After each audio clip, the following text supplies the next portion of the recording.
मैं आपके लिए लेकर प्रस्तुत हुई हूँ कन्यादान कविता कक्षा 10वीं से। कन्यादान कविता की रचना श्री ऋतुराज जी ने की। तो थोड़ा बेटा ऋतुराज जी के बारे में हम जान लेते हैं। ऋतुराज जी का जन्म 1940 में भरतपुर राजस्थान में हुआ। राजस्थान विश्वविद्यालय जयपुर से उन्होंने अंग्रेजी में एमए की परीक्षा उत्तीर्ण की। लगभग 40 वर्षों तक उन्होंने अध्यापन का कार्य किया और सेवानिवृत्ति के बाद वे जयपुर में रहने लगे।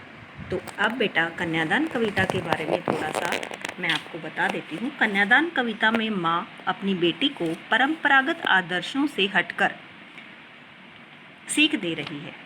समाज स्त्रियों के लिए उनके आचरण को लेकर नए नए नियम बनाता है जो उनके लिए बंधन ही होते हैं। लड़की की कोमलता को उसकी कमजोरी समझ लिया जाता है।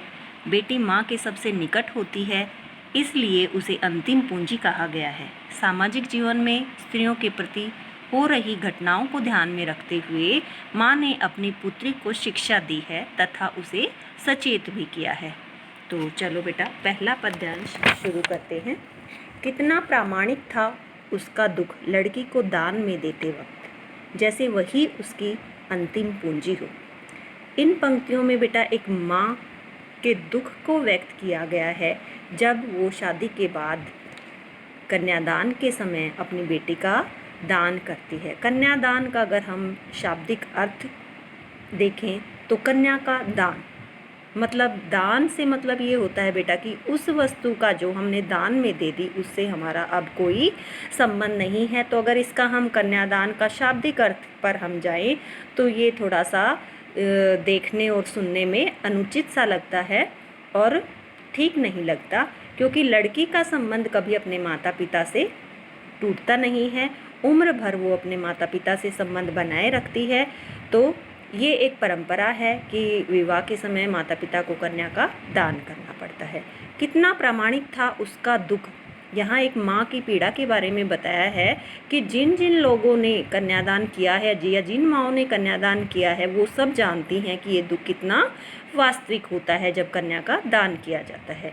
जैसे वही उसकी अंतिम पूंजी हो, जैसे माँ की पूरी उम्र भर की जो कमाई है या जो पूंजी है उसको उसने किसी दूसरे को दान में दे दिया गया है। और जो लड़की है वो माँ के सबसे ज़्यादा करीब होती है, सुख दुख की साथी होती है, इसलिए कवि ने यहाँ लड़की को माँ की अंतिम पूंजी कहा है।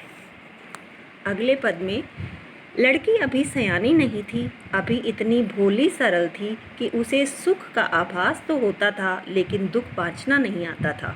पाठिका थी वह धुंधले प्रकाश की, कुछ तुकों और कुछ लयबद्ध पंक्तियों की।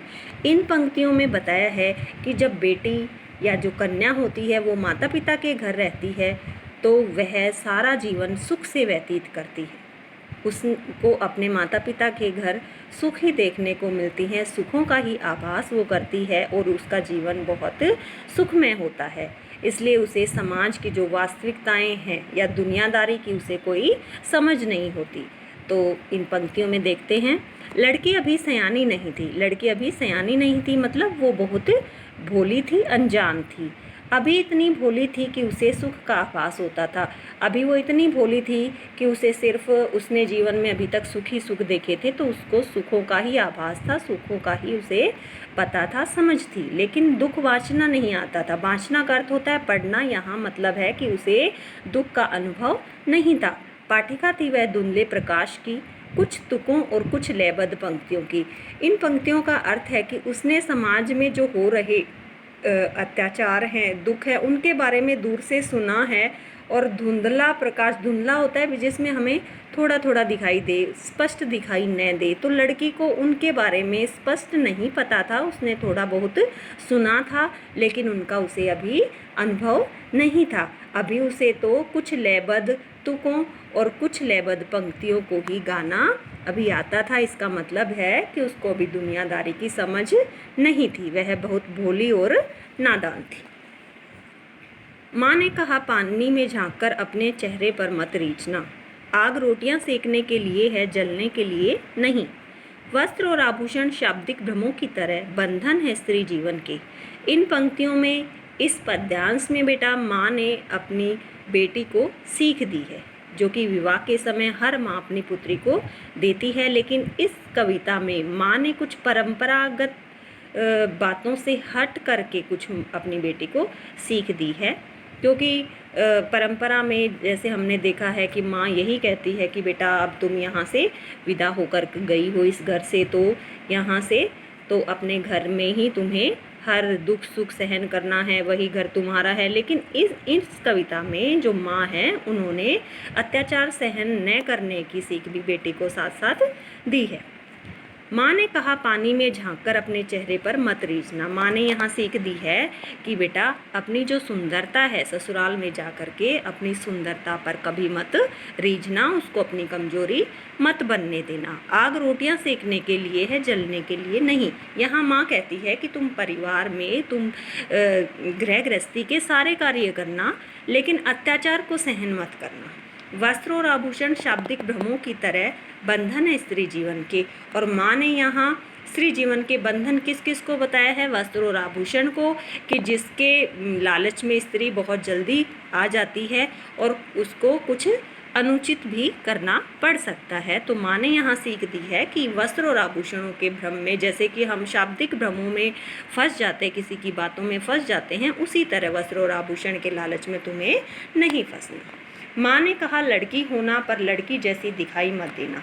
इन पंक्तियों में बेटा, ये पंक्तियाँ बहुत छोटी हैं, लेकिन इनके अंदर इनका जो भाव है वो बहुत ही गहन है, गूढ़ है। माँ ने यहाँ बताया है कि लड़की होने से यहाँ अर्थ है कि जो लड़की में, स्त्री में जो गुण होते हैं वो सभी तुम्हारे अंदर होने चाहिए। ममता, नाजुकता, कोमलता, ठीक है, सुकुमारता। लेकिन माँ ने साथ साथ ये भी कहा है कि तुम्हें इन गुणों के कारण कोई अत्याचार सहन नहीं करना। ये गुण तुम्हारे अंदर होने भी चाहिए, लेकिन तुम्हें दुनिया में या दुनियादारी में जो भी अत्याचार होते हैं, ठीक है, दुख होते हैं, कष्ट होते हैं, उनको सहन नहीं करना। लड़की होते हुए भी तुम्हें क्या बनना है?